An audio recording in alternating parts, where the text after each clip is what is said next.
Hello and welcome to the Health Oddity podcast, episode 178. So, if you are, let me just get my try and get my head around where we are in the year. I think Is it this February is, yet?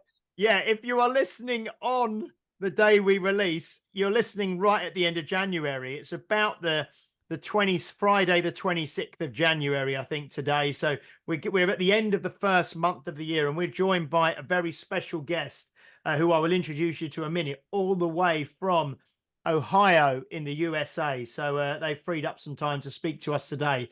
So that's fantastic. But before I introduce our guest today, we will connect with my usual co-host, Mr. Peter Lance, who is having a fabulous day. He nearly lost his pen. He's found his pen. He's happy now.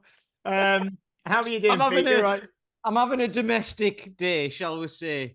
When just think like everything starts to go wrong at once. Not like nothing major, just niggling it like a leaky boiler and stuff like that. It's just like, for God's sake, I've got to sort that out, and I've got to wait for a plumber, and I've got to do this, and I've got to do that. So I'm having that sort of day. But anyway, on a more positive note, it's also the day that you talk to your clients about as well, and you're like, don't worry, these days happen. But when you're in them, you're like, why me? But anyway, the day this goes out, I'll be in Sheffield tomorrow for the Strongman. I don't know if it's Ultimate Strongman, Britain's Strongest Man, whichever one it is. I don't know. In I think Sheffield, that's one of the Giants Live ones, isn't it? I it think. is, yeah, I think yeah. it's Sean, Britain's. Yeah. Sean got us it for. Did she get us it for my birthday or Christmas? She got us it for something ages ago. She just went, "Oh, we're going to Sheffield in January." I was like, "Brilliant." Excellent. Yeah, I think that's Britain's Strongest Man with Giants Live. So that'll be fantastic. Yeah, Yeah. that'll be good. That. And what's his Excellent. name? It's Paul Smith's hometown, isn't it? So that'll be Sheffield, yeah. yeah. Paul Smith, yeah. No, that'll be brilliant. That'll be great. I'm looking forward to that tomorrow. Okay. Brilliant. And we are joined by Mark Valenti, like I said, from Ohio in the USA. It's 3 o'clock in the afternoon for us. It's 10 o'clock in the morning for him. How are you doing, Mark? Are you all right? Wonderful. I'm glad to be on the show, guys. I appreciate it. Excellent. No, it's great to meet you, Mark. And I know I follow Mark on Instagram, and he also has a gym, Blind Dog Strong, which is a fantastic name. We got to find out on the podcast the origins of the name of the gym, Blind Dog Strong. But he's in Vermillion in Ohio in the USA, joining us, and we're going to kind of find out all about Mark. I do follow him. I mean, you see him. I mean, one thing I will say, I love your videos, Mark, online, because they're often black and white. They're kind of grainy. You look like a kind of, I suppose, like over here we think of like an American kind of mountain man, kind of big beard and the kind of lumberjack type shirt, down in a basement, deadlifting heavy stuff, and yeah, I'm really looking forward to finding out all about you. I've got a few notes down in terms of some of the things you've done in the past, and we'll kind of get to that, I'm sure, as we talk. But I suppose probably the first thing is it'd be really good, because we've not met before. We've obviously been connected on social media, but it'd be really good to know a bit about kind of you, a bit about your background, your career in strength, and what you've done in terms of strength, and then also, I suppose, from a coaching point of view and a business point of view, find out about how you got involved in that. So really, just, I suppose, if you take it away from wherever you want to, and then we'll kind of dip in and ask questions as we go, and I'm sure we'll go down a few rabbit holes and go into detail on certain things as we go, if that's okay. Yeah, absolutely. I started off, playing sports here in the States, as a kid, soccer, swimming, youth football, that kind of stuff, and got into weightlifting and weight training about 12 years old. I think, I was a kid who grew up in the 80s. And I think, most everybody that I grew up with was inspired by Arnold. I think I was more inspired by the Road Warriors, who were pro wrestlers back then. So, everyone wanted to look like Arnold, but I wanted to look like Hawk and Animal from the Road Warriors. So, I was going to say, they then went on to become like the Legion of Doom, didn't they? right, exactly. Yeah. So I used to watch the older, WWF, as it were, back then, back in the 80s. Yeah, fantastic. Yeah, those were my inspirations growing up, and along with my uncle Butch, who was an old school weightlifter guy, and started when I was 12 years old, and immediately saw that how it helped my athletics, and I was wrestling and playing football, and then I got into track and field and started throwing the shot and discus and fell in love with that.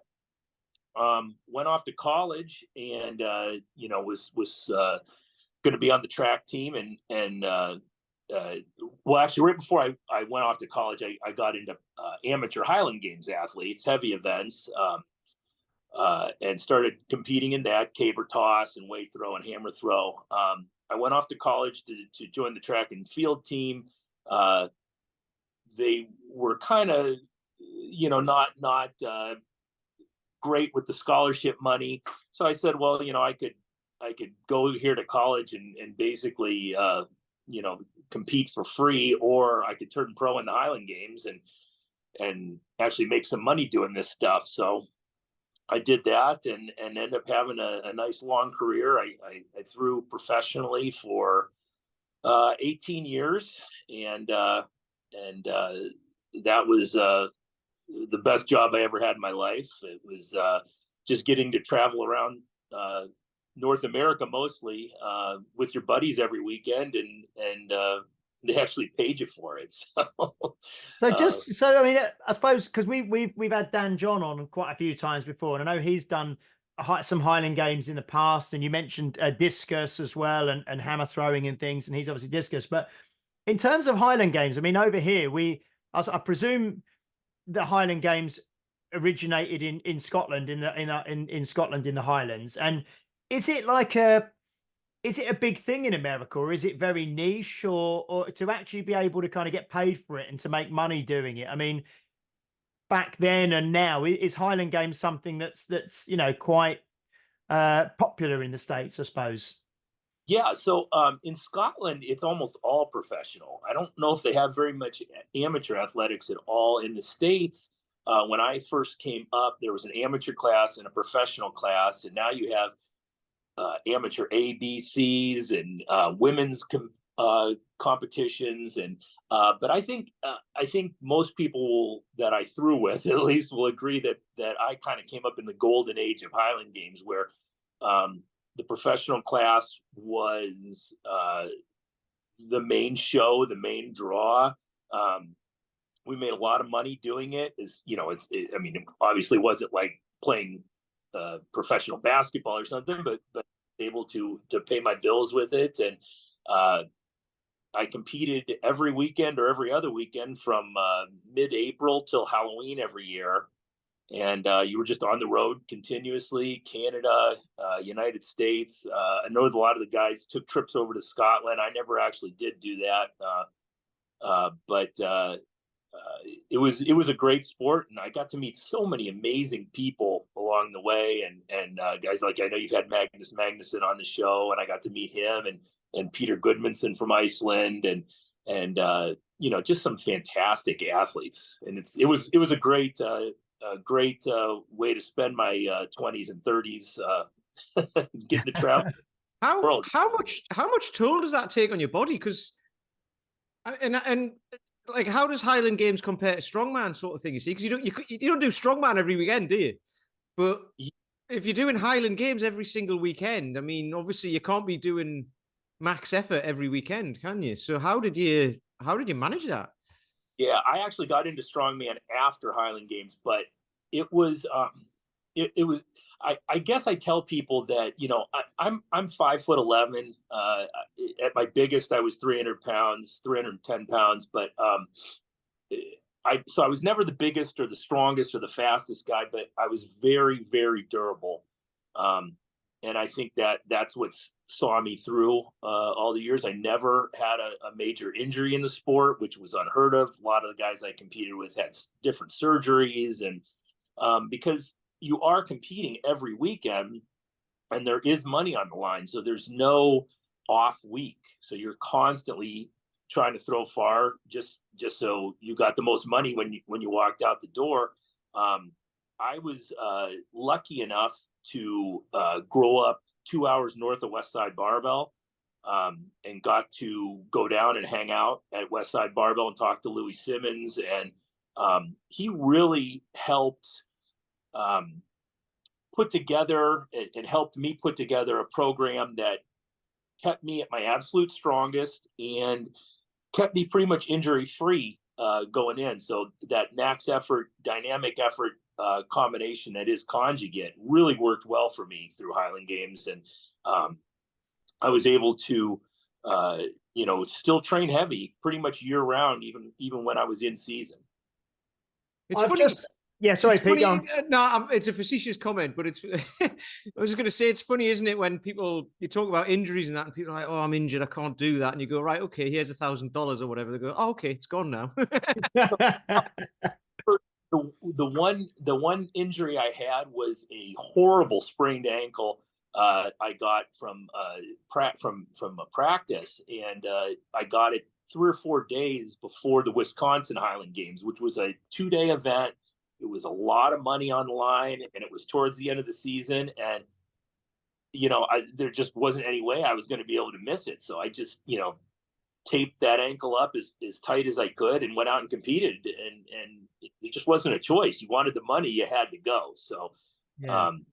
when the money's on the line, you just got to make it happen. Yeah. I was just going to say, I spoke to someone the other day and I'm just aware you mentioned something and we haven't used it for a little while, but I just went and got the acronym hammer because someone came to me, it was Paul Field actually said, you need to get the acronym hammer out more because we have conversations and like we're having a lovely conversation, you'll mention a word or a phrase and it will go over many people's heads and or they'll just be a bit confused. So I'm bringing the acronym hammer back. And I'm going to ask you, if possible, Mark, just to explain or just to mention, you mentioned Louie Simmons, you mentioned Westside Barbell, and you mentioned the conjugate method. Can you just kind of give us a brief kind of overlay or a bird's eye view of what that is, just for the listeners, if that's okay? Yeah, absolutely. You'll hear people say, they train Westside. I guess it's not exactly the way you want to put it. You're training with the conjugate method. They say you don't really train Westside unless you trained at Westside. And I can give you a little background on that. After I got into the conjugate method and started going down and making trips to Westside, I would look at it and go, wow, this doesn't look like anything I read. But those guys were so far advanced and so deep into it, they were experimenting. But just a basic rundown of it is you have 2 max effort days a week. So you have an upper body and a lower body max effort day where you're training a variant of the bench, squat, or deadlift. And you're training it at 90% of your max, so maybe instead of doing a deadlift, I'm doing a slightly elevated deadlift or a deficit deadlift or a deadlift versus bands. And I'm taking that 90% and I'm trying to bump it up every time I get back to that lift. Maybe I'm just going 5 pounds heavier than I did last time when maybe I could handle 20 pounds heavier, but I'm just constantly bumping up those 90%. And then on the 2 other days later in the week, you have the dynamic effort method days where you are doing a box squat, maybe a speed deadlift, and a speed bench. So now you're working at 50 to 60% of your max, and you're just moving that barbell as absolutely fast as you can. Very ballistic.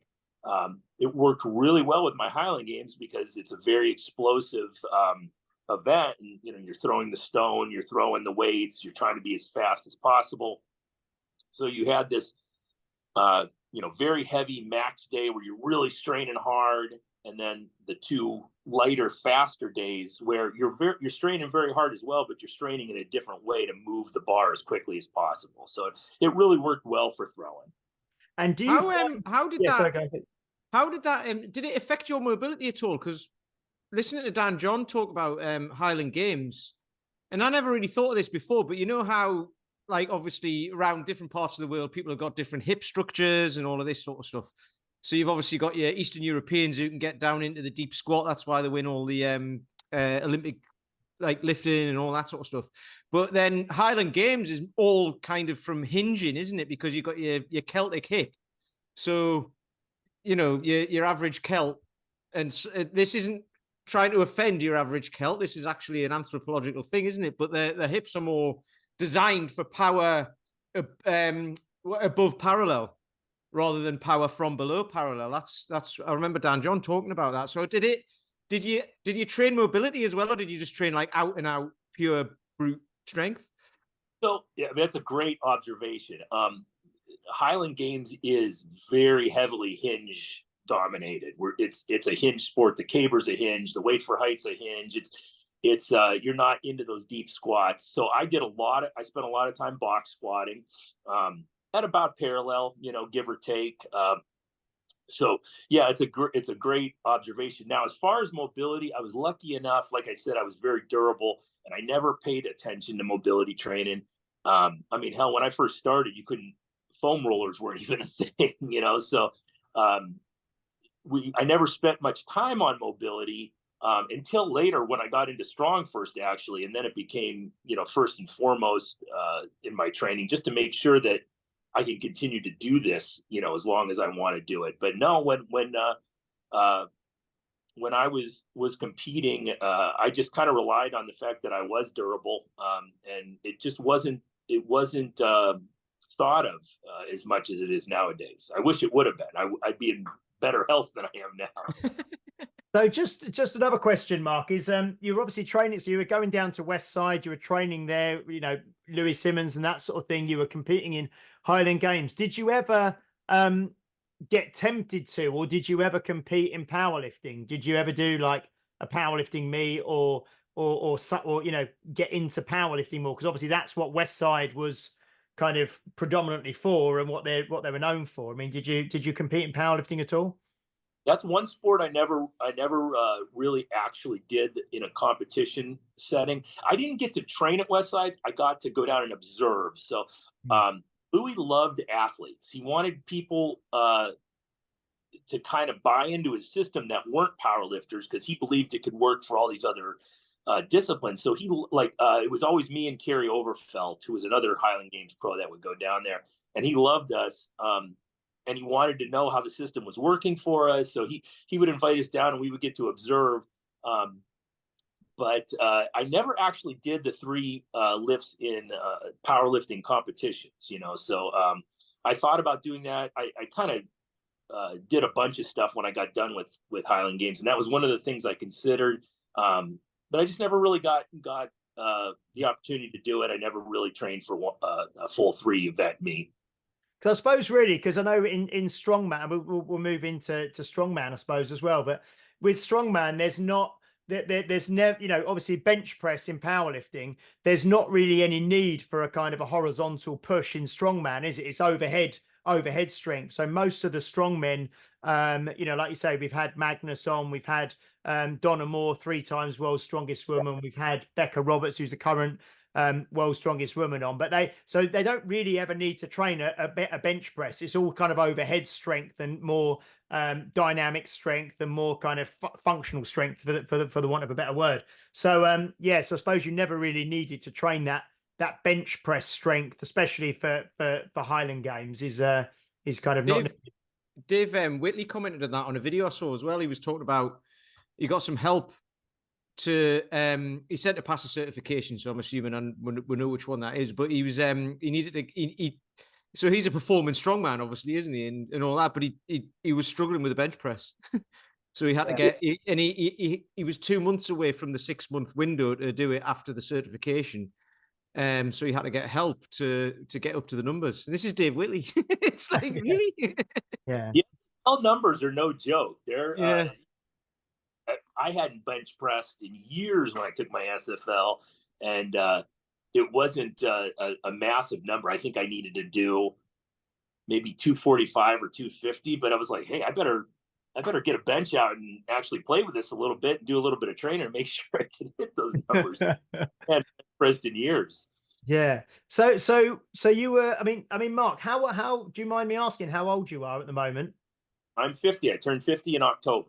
Fantastic. Yeah. So you just turned 50. So you were doing a kind of Highland Games, I think you mentioned, in your 20s and 30s. I retired 39. 39, Okay. I retired. Fantastic. And then when did you move into kind of some more strongman type stuff, or did you do that alongside the Highland Games, or was it like you finished Highland Games and you moved into strongman? I finished Highland Games, went into Masters Strongman, and um, competed probably 5 or 6 times. Basically what I would do was I would do a competition and just try to qualify for nationals. So I ended up qualifying for nationals 3 times. Only went to the competition once. It was kind of crazy. The one year that I decided to go, the first year, I went and I was coming in as a Masters 240 pound competitor. And when I got there, they didn't have enough competitors to have a class like that. So they just threw me in with the super heavyweights. So I was under 240 pounds. I was all set to go. And then all of a sudden it's me against all these 340-pound guys. So, but it was a good time. We had a great time. It was the same. We were in Kentucky, Louisville, Kentucky. And it was actually the same weekend that they were having Muhammad Ali's funeral. So we ended up in a hotel because most of us had booked our hotel months in advance. So we were in this hotel, and it's all these nationally ranked strongman competitors. And then you had Mike Tyson and Evander Holyfield and Carl Weathers, and Bill and Hillary Clinton showed up, and the Dalai Lama was there, and the Nation of Islam. So it was the most incredible conglomeration of people you could ever imagine in one hotel for this once in a lifetime U.S. National Strongman Championships at Muhammad Ali's funeral. So I'll never forget that week. There's got to be a joke in there somewhere. Bill Clinton, Carl Weathers, and the Dalai Lama walk into a hotel bar. Yeah, it was great.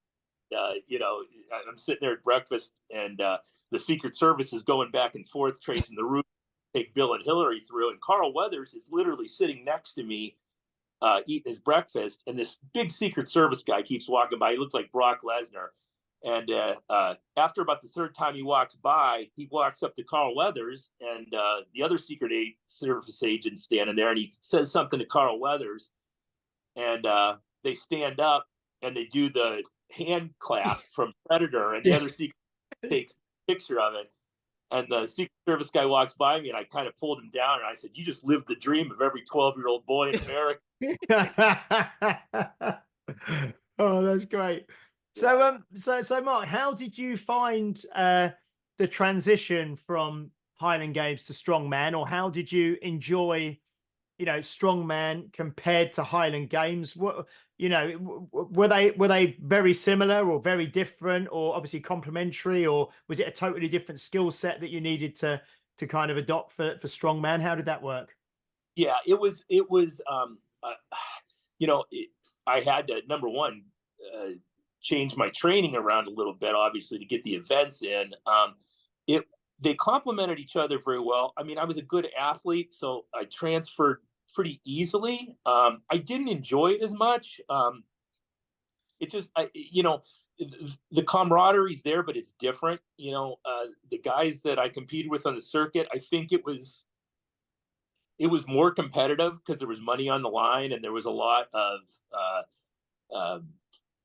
it was more good natured screwing with each other and having fun that way. It just wasn't the same for me, and I just really couldn't get into it. And I kind of bounced around doing stuff like that. I got into strongman, and I got into jiu-jitsu, and I was always trying to look for that camaraderie again, and that competitiveness that I had in Highland Games, and I never quite found that in other sports. I ended up going back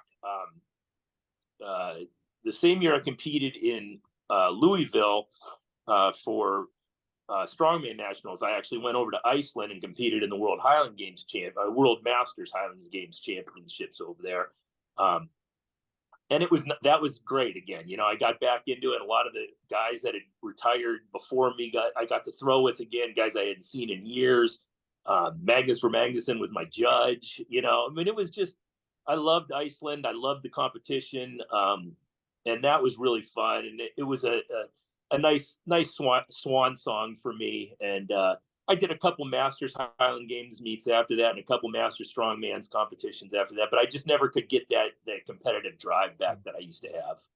So when you lifted the Husafell Stone in Iceland, was that on that trip that you were there for the Highland Games? And I suppose the Husafell Stone wasn't part of the Highland Games, was it? Is that was just something you had the opportunity to do because you were there? Yeah.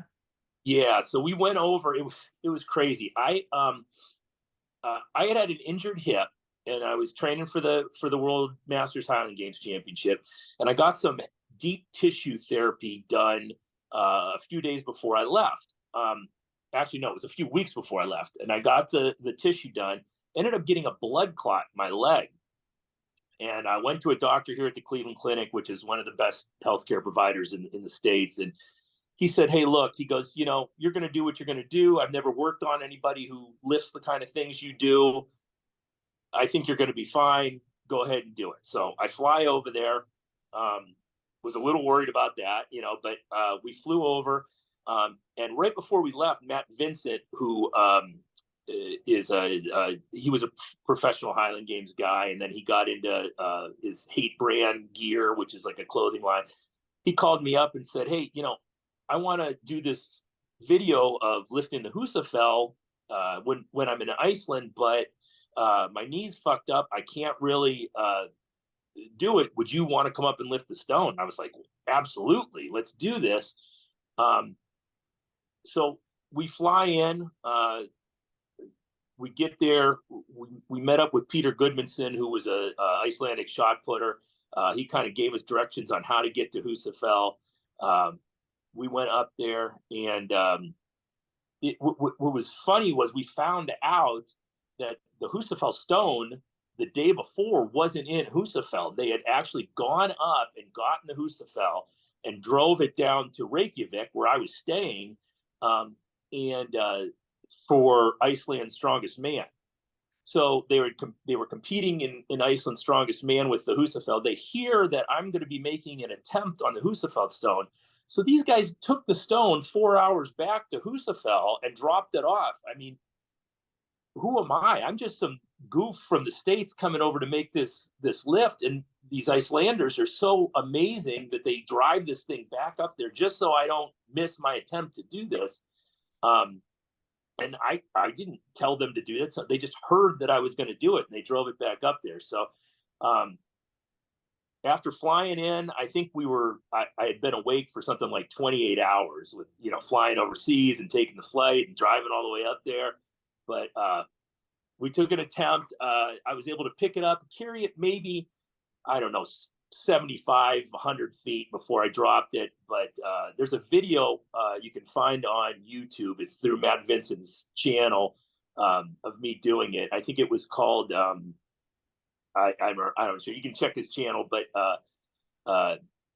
you can just tell how stoked I was. I was exhausted, but it was just one of the most amazing experiences, lifting and carrying this stone that, you know, every major strongman in the world has lifted, and Vikings and all these other people over the years. And I'm doing it, you know, in front of a glacier, you know, and my wife's there. And it was just amazing. What an incredible. So how heavy? There's no pressure as well when they're driven it 4 hours back for you as well. It's like, oh, I've got to pick it up now. No pressure at all. Here, we're going to drive it back 4 hours. You're going to be on the popular YouTube channel where everyone's watching. And hey, don't screw this up, you know. I was going to say, were you actually staying in like Reykjavik as well? Were you staying? Yeah. So they could have just left it. They could have left it in the city, and you could have done it there. Right. Yeah. And the day before, Hapthor had carried it and he broke the world record for the distance he had carried it. Then, you know, I get to carry it 75 feet or so, you know, but I didn't care. It was great. So how heavy is the Husafell Stone, just for people who are listening? It's 419 pounds. Yeah, because let me do the math on that. 419 divided by 2.2. So that's just, it's 190. It's 190 kilos. Yeah, because that's why I thought it was 190, around 100. I didn't know if it's 180, 190 kilos, this stone. Yeah.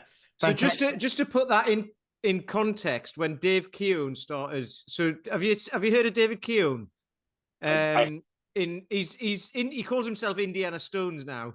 He's in Ireland, and he's been uncovering lots and lots of ancient Irish stones. Yeah. Because there weren't any on the map at all. And he looked at it and he was like, he looked at it, he thought there must be, because we're Celtic and there must have been traditions in it. And he's been going through the history of it. He's uncovered like 15 of them or something so far.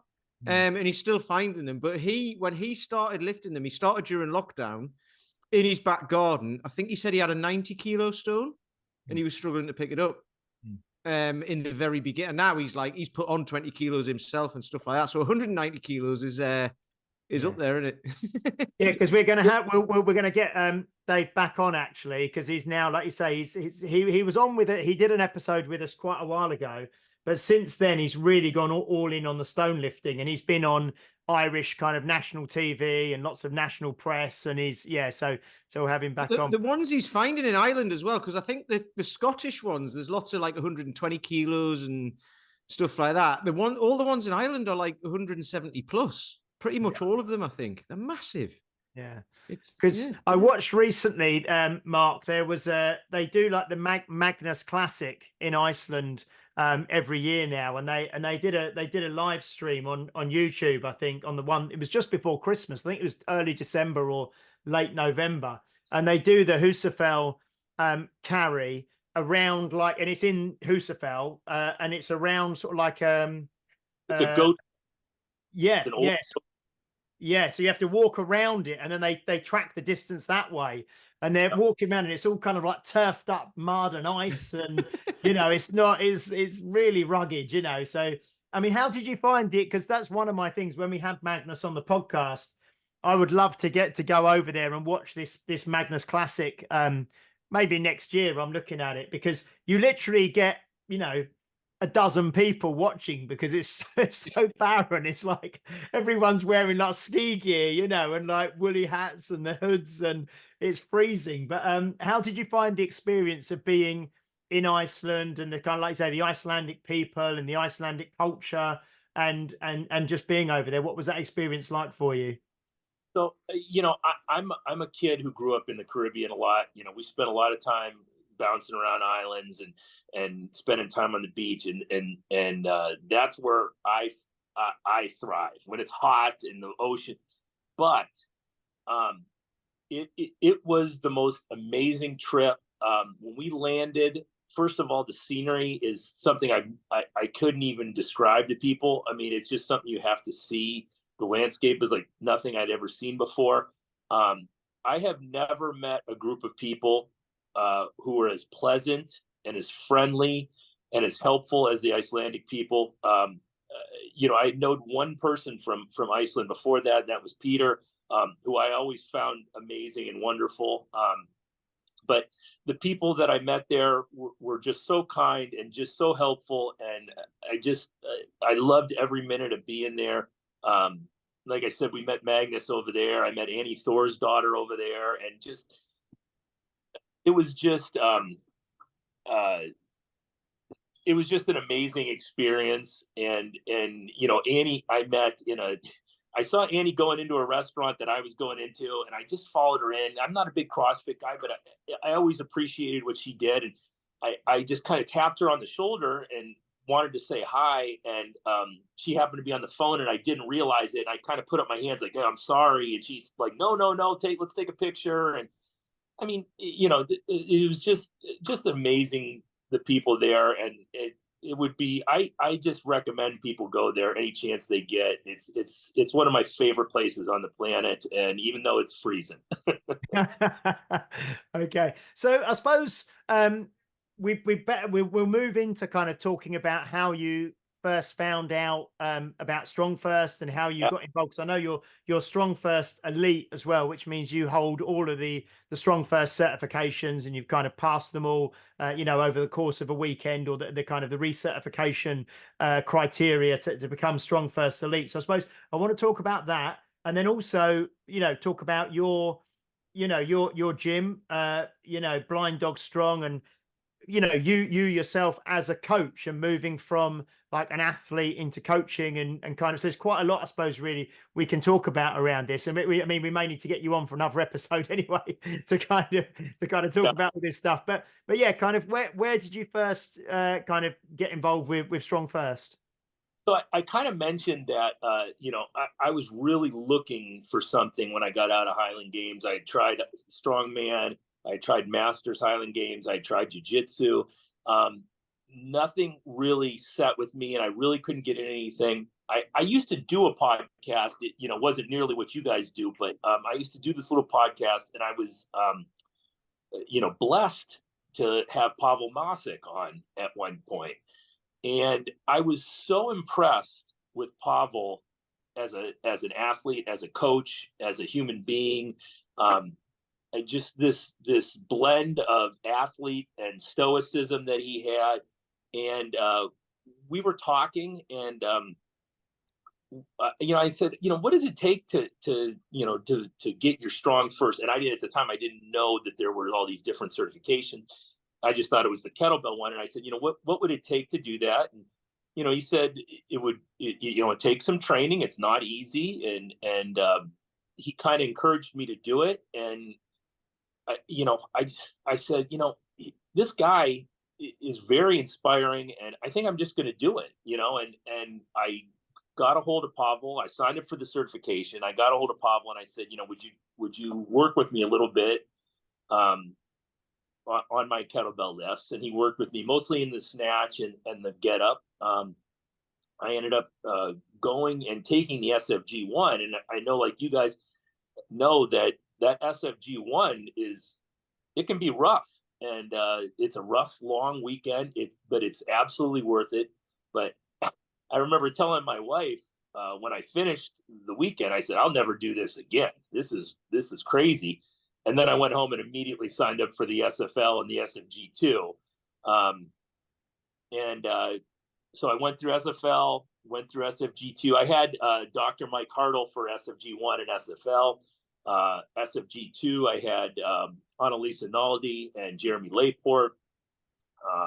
So passed all of those, and then I signed up for body weight with John Nangam and to test for elite and flexible steel all in the same weekend. And it was just, every one of the certifications was an amazing weekend.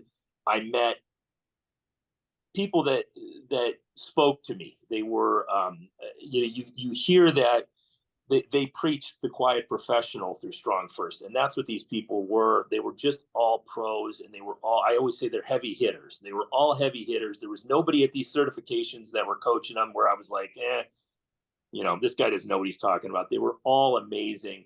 And then, you know, I went to Philadelphia, finally got my elite certification with John Ingham. And then October for me was crazy. I got a certified elite the first weekend of October, right after my 50th birthday.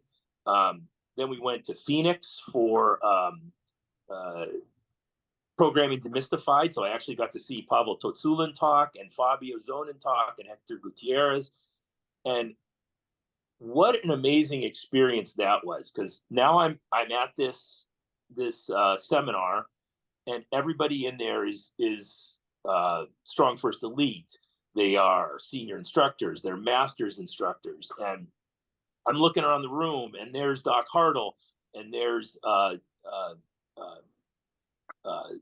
Sven Riegert from Germany, who is just, he's like my hero. I love him to death, and we saw each other across the room, big smile. It's like we knew each other for years.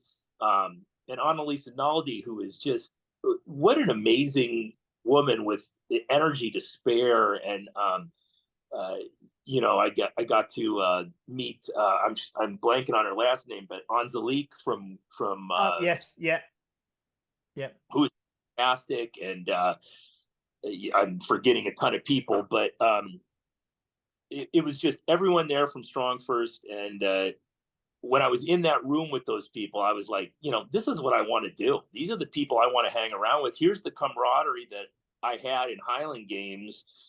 I'm finding it now within Strongfirst, and there's no slouches. There's no, the fact that you have to perform physically at these certifications to get certified is a game changer, because I've gone through plenty of certifications, CrossFit and NSCA and all these. There's a lot of people there who you look at it and go, has this guy been in a weight room ever? Does this guy practice what he preaches? You don't get that with Strongfirst. You're just, every single person is a juggernaut. They're all heavy hitters. They're all fantastic people. I'm a very introverted kind of guy.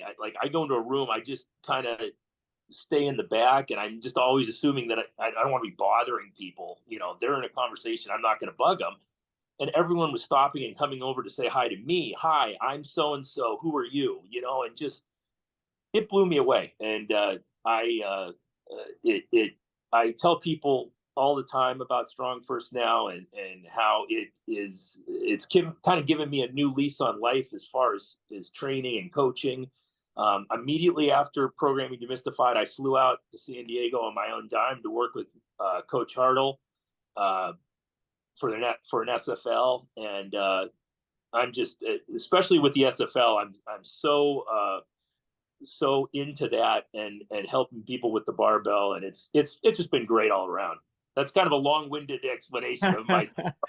No, that's great, because I was just gonna kind of speculate, I suppose, that with your background of the training and all the strength stuff, and the visiting Westside and Louie Simmons things, I would imagine that the barbell certification for you was probably the one that came not most naturally, because it gelled with your background and gelled with your kind of history of training. How did you find the body weight? I'm thinking specifically maybe the pistol squat, and the one arm press up and the pull-ups and things like that. I mean, was that the certification that for you was, because we say a lot when we don't repeat, when we speak to people on here, that often there's one of the certifications that most people, you maybe struggle the most with, you need to train most because you find it most challenging. I mean, was the body weight that one for you, or? It absolutely was. And I waited, don't call me a dummy. I waited till I was 50 to take that one so I could do the old Navy standards. So I only had to do a one-arm push-up. I didn't have to do the one-arm, one leg. And I had to do a pistol to it. I think it was a 12-inch box. And but yeah, that was by far the hardest one for me. Again, though, I was so inspired by that weekend. John Ingham, who is older than I am, and it wasn't like, hey, here's this young kid who's going to demonstrate these exercises for you. He was showing you the pistol and showing you the one-arm push-up. And it's like, geez, like, these guys are legit. They're the real deal. And I've been around the block. I can recognize that when I see it. And so the body weight certification was just amazing. And I learned a ton, and was able to take that back to my students. And I definitely am glad I waited till I was 50 to take the test. But yeah, it was a great certification, and definitely the one I had to train the hardest for. It's funny because mine's the barbell one. The kettlebell one I did my SFG one 10 years ago, actually. Yeah. And that was when it was double bells as well. Yeah. And I only weighed 63 kilos at the time, and I had to do everything with double 24s. It was bloody hard. But after that, everything got easier with bells, like way easier. And now it doesn't seem like it would be a challenge. I haven't been to an SFG one for ages, but it doesn't seem like it would be a challenge for me. But at the beginning, it was a massive challenge. And then the bodyweight one I did at your place, James, what, 2 years? Yeah, you did that it would have been probably 3 years ago with Fabio. Yeah. And that came quite naturally though, because I'm dead light. I'm not a big guy. But then the barbell one is the one I really struggle with, because I just do for some reason. I don't know if it's because of the stiffness, like the bar just is very unforgiving. So I can move and I've got good mobility and everything, but the rigidity of the bar is what I struggle with, I think. Yeah, that's what makes these sort of, when you get certified and go through these, I think that's what makes it so wonderful, is that Yeah. it's not what you're good at, it's what you have to force yourself to be good at, and you actually have to put a lot of time and energy into it. SFG compared to SFG2, SFG, I didn't understand. I'm like, why is this weekend so hard? And with these kind of get your heart rate up workouts. And I really think it's to weed out the people that aren't gonna be good representatives of Strongfirst. And I kind of understood that. Like I said, after doing it, I didn't want to do another one. But then you just kind of realize that that's kind of the threshold where, okay, you can be one of us. You're willing to put yourself through this and train for this. And it's not like something, if you put the work in, you will pass it, you will do it. It's just, you have to be willing to put some work in. And I think that's what Pavel has in mind when he built these things, is that this is you should be a professional if you pass it. And I think that's what, like you were saying with the barbell, you just kind of have to zone in on what's going to be the tough one and then start working. Because we had John Engham on the podcast probably early 2023, I'd imagine, because I hosted him at my place for the SFB in May just gone, May 23, and I had to recert my SFB, so it was the one arm one leg push up, and I think I did the slowest one arm one leg push up in history, and he did it right at this, because we'd done the we had the flexible steel as well on the Friday, and he said, if you're here for the whole weekend, because you had the flexible steel on the Friday, then the SFB on the Saturday and the Sunday. He said you can do your strength test first thing on the Friday just to get it out the way. So we basically just kind of did that first. And I got down and I got to this sticking point, and it felt, what it's like. It felt like I was at this sticking point for about 2 minutes, but it was probably like 5 seconds. And then, I got to the top and I got the thumbs up, and it was very, very slow. That's a tough one. Definitely. I know that, but like you say though, Pete, when you did the one arm, one leg, you've got it just like dialed in, haven't you, like a machine, so it's I mean, I still train it now with Paul. I do like assisted ones, so one arm, one leg, just with this arm out with 2 fingers on the floor. And I've been doing sets of 10 of those. So I had a couple of my online guys, actually. I had them because Jed was looking at doing it, because he's over 50, so he wants to be able to do the one arm, one leg. And he's done it, but he doesn't own it. So I was like, right, let's work on it. And even just putting 2 fingers out for him, I was like, that'll be easy, because like I find it all right. And he was really struggling with it. So it's like, okay, we need to we need to dial that back a bit. But it's just interesting, because like you can look at stuff and go, well, it's dead easy, and then other people struggle with it. So, but at least when you've done, or when you've got the wealth of experience that that Mark has, or like you've done these things, at least you've been there. Who was it? It's somebody was telling me about it. Their coach says it's on my hands. I've actually done, rather than the theory behind it and then going, right, here's what should work, but it doesn't work for everybody. It's actually, if you've done it yourself and someone's finding it harder than you naturally do, or they're finding something easier than you would find hard, like training someone with a barbell. For me, at least I know what it feels like. So I'm like, right, well, we can, there's always a way around it, isn't there? That's why it was good doing the SFB actually with Fabio, because he said, didn't he? He said, I'm not a body weight guy. He goes, I'm not built for body weight. I've never done body weight, himself. But if he can do it, he knows how hard it is, so it was good, because he's not like a gymnast. So it was kind of just getting with him was really good. No, that was great. Did you enjoy meeting Fabio, Mark, when you met him? You know what? I have been wanting to meet. If you turn this border on, I actually have a quote from one of your podcasts when you had Fabio on there, and I don't know if it was a quote from him or if a quote he was saying, but he said, "You should be as strong as you look, and look as strong as you are," and that just rang true with me, and I have it up on my whiteboard over here. But I had signed up to work with Fabio at the Dome in Chicago for the SFL, and I was super psyched about that. John Ingham got me signed up for that, and then I got to meet Fabio in Phoenix and just talk to him briefly, and you know, I can just tell we're going to be best buddies. You know, I look so forward to working with him in April, just because I want to learn, and I just think that it's going to be a wonderful learning experience. He is a wealth of knowledge, and just a fantastic human. I think we bowed to each other like 4 or 5 times when we met, and it's just, you know, it was great. And I look forward to meeting him or getting to work with him in Chicago, and just super psyched for that. Yeah. Yeah. Because the last week, obviously, when we had him on, that was his third. I mean, it was his third one with us, Pete, wasn't it? I think. Yeah. Yeah. But that's what I think that might be the best one, which the patience and strength that we did, where we really, I mean, and he's so great. He's such a good guy. Yeah.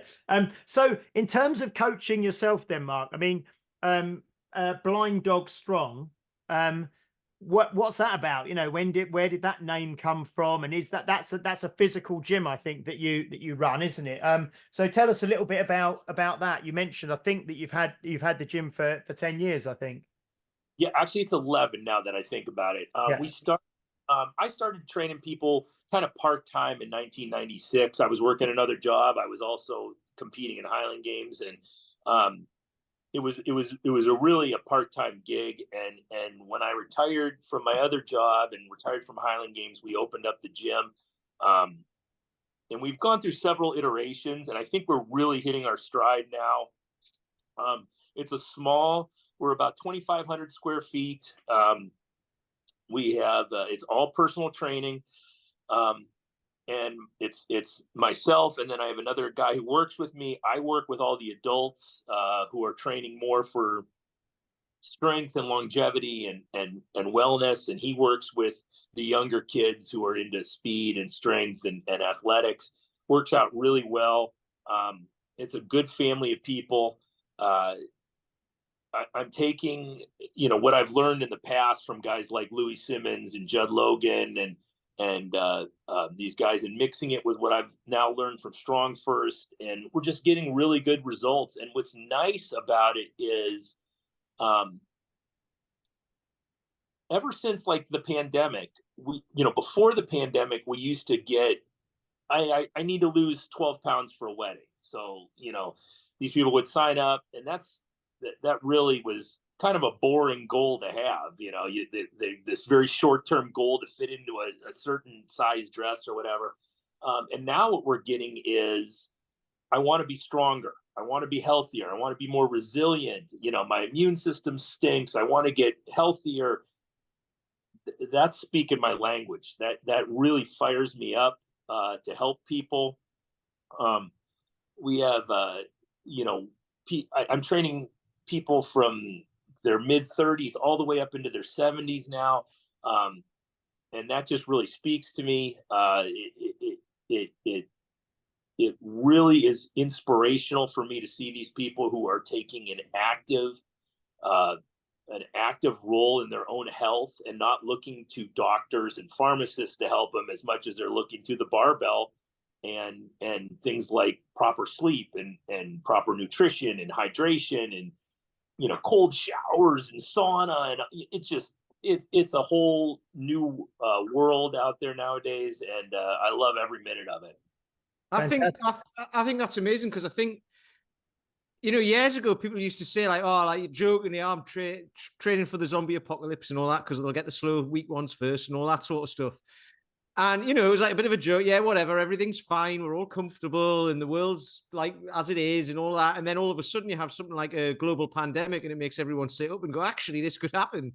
You know, hopefully it doesn't, obviously, and all of that. But it's like, you know, we're a fragile being in a fragile world, aren't we? So it's like, yeah, you've got to be as strong and healthy as possible. I think that's amazing, because I've noticed that as well, especially in this country as well. We've obviously got social healthcare, but it's it's impossible to get appointments with doctors and things like that. And my girlfriend had a recent like neck problem, and she had to go and you're meant to get it all done on the NHS for free, the National Health Service and all that, and she ended up having to go private because she just couldn't get an appointment because it was so busy. So that's like, for me, that's kind of what I try and get across to people is like, you need to take personal responsibility for your own health because you can't rely on anyone else. Like, you used to be able to a certain extent, but now it's like, it's backed up. So Yeah, I love that.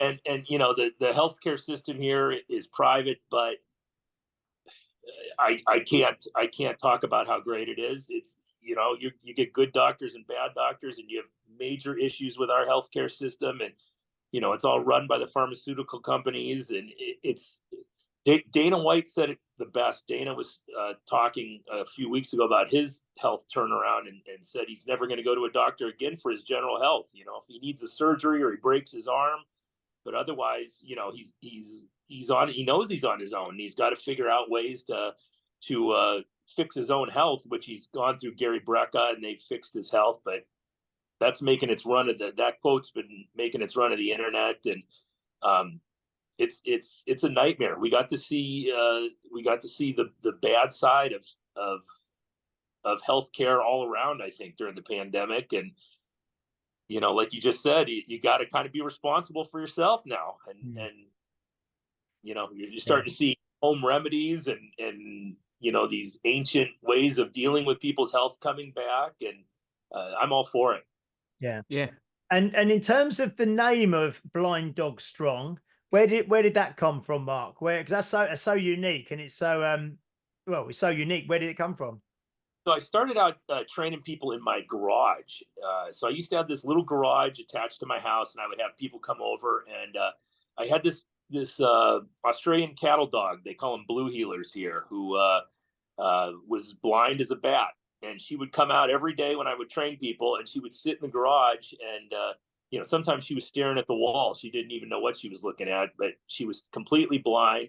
And when my wife and I opened up the gym, we were just kind of brainstorming names, and her name was Cordelia, my dog, and I said, we should name it after Cordelia and call it Blind Dog. And my wife thought it was a great idea. So we started out as Blind Dog CrossFit. My wife was a CrossFit Regionals competitor here in the States, and so we started off as Blind Dog CrossFit, and then moved to Blind Dog Gym, and now we call it Blind Dog Strong. So it's just kind of morphed like everything else over the years. No, it's fantastic. It's really great. I'll tell you what, that's been great talking to you, Mark. It's been a really fantastic, from not knowing you an hour ago to, to spending this time with you. And I'm sure we will speak to you again down the line, and maybe hopefully one day even get to meet you in person, because I used, prior to having kids, I used to come over to the States quite a lot, but I will we'll be over there again soon, hopefully, with the kids. Now they're getting a little bit older and stuff. So no, it's absolutely brilliant speaking to you. If people want to find out more, like I say, I mentioned, I think at the start, and I was showing a few people in the gym this morning. I was training people, and I was saying, I've got this guy on this afternoon. Look at some of these videos, and we were watching, I was showing them the videos. If people want to follow you and find out more about you and what you do, what's the best channel for you? Where are you most active? Yeah, so I'm most active on Instagram. You can follow at mvalenti, MVALENTI 100, mvalenti 100. That's my personal page, which I can't figure out why anyone follows. I've got like 18,000 followers, but all I do is post like videos of me lifting and what book I'm reading. So, like watching the deadlift and the bench press, I guess that's the go for it. I also answer questions on there. If anybody ever has questions or wants to talk, I'm more than willing to answer DMs. And then my gym page is at Blind Dog Strong. That's just for all my gym stuff. You can check that out. And that's where I am. And guys, I really appreciate it. I love the podcast. I think the first one I ever listened to was John Ingham's podcast, matter of fact. And the ones with Fabio are amazing. And I'm so psyched to be on it, and I appreciate you guys taking the time to have me on. And thank you. No, it's great. I said to someone yesterday, I said, "Oh, we've got Mark Valenti on from Ohio," and then they're like, "Oh, how do you know him?" And I say, "Well, I said he listens to the podcast," and we kind of had a few messages back and forth. So it's amazing that from across the other side of the world, we're kind of connecting with people and then getting to speak to you. And and it was great because like I say, when John was over at my place, I went and picked him up from the airport in London and spent a weekend with John Ingham, and he was fantastic. And I think I'm going to see him again. Yeah, because I think I'm at the SFG2 over here in May, and I think that's John Ingham's over here again in May. So I'll be spending a weekend with him then as well, which is great. Yeah. Thank you so much, Mark. It's been an absolute pleasure. And I mean, are you on YouTube at all? Do you have anything on YouTube, or are you mainly Instagram? I think on there, but I haven't posted anything in years. So I'll okay. On Instagram.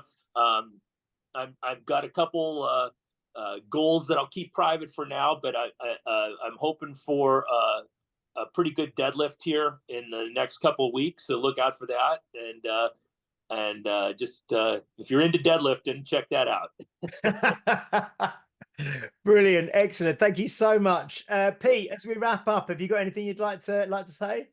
I've got one thing, and I saw this on Pat Flynn put this up actually. And if you write out Ohio as it would be, right, so with a capital O and then smaller case letters, it looks like a tractor.